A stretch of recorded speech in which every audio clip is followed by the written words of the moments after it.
Senate Majority Leader Mitch McConnell issued a stern rebuke to Democrats pushing to end the legislative filibuster. A New York Times op-ed by the Kentucky Republican Thursday offers a detailed defense of the filibuster, which effectively requires any piece of legislative to have at least 60 votes in the 100-member chamber, rather than a bare majority of 51.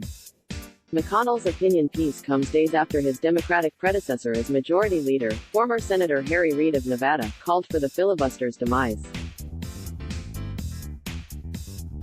Reid argued the practice prevents the will of the people from being carried out and is undemocratic. McConnell disagreed, saying the 60-vote requirement ensures legislation passed by the chamber is the result of compromise and negotiation, not sheer majority whim.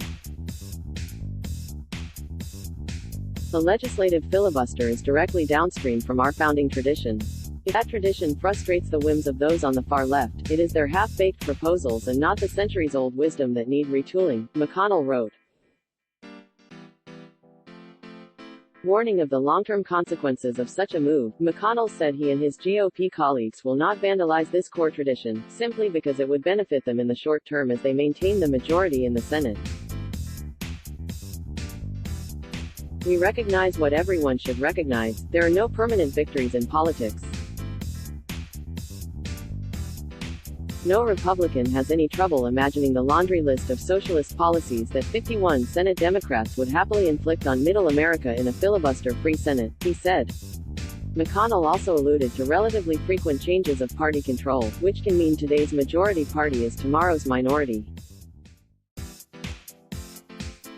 Starting with the 1980 elections, Senate majority has shifted 7 times, 9 if an additional 17-day run of Democratic control in January 2001 is included. The Senate filibuster has been weakened in recent years thanks to both Republicans and Democrats. In 2013, the Senate, led by then-Majority Leader Reid, went nuclear by eliminating the use of the filibuster on all presidential nominees except for those picked for the Supreme Court. At the time, Democrats accused Republicans of blocking President Barack Obama's nominees in a show of political retribution. After Republicans took control of the Senate, McConnell removed the 60-vote threshold for Supreme Court nominees in 2017, which paved the way for the confirmation of Justice Neil Gorsuch. Brett Kavanaugh's ascension to the Supreme Court and dozens of lifetime circuit court judges followed. McConnell pinned the legacy of the procedural avalanche squarely on the Democrats and said the consequences of taking Senator Reid's advice will haunt liberals for decades. In his New York Times op-ed last week, Reid, who served as majority leader from 2007 to 2015, argued that the filibuster is suffocating the will of the American people, including on issues of climate change and gun control. Something must change. That is why I am now calling on the Senate to abolish the filibuster in all its forms.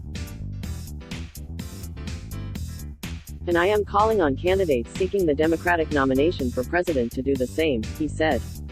McConnell warned that on legislation deliberation is a treasured tradition, and removing the filibuster would force the Senate to lose its status as a safeguard of the American government to become too much like the House, where a simple majority is all that is needed.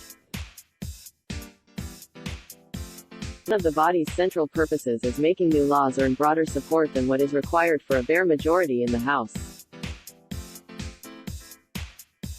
The legislative filibuster does not appear in the Constitution's text, but it is central to the order the Constitution sets forth, he said. Noting how some Democratic leaders in the Senate and candidates running for president are flirting with the idea of eliminating the filibuster, McConnell said he hopes saner voices among Democrats can help their compatriots see reason. Let's block ads. Why?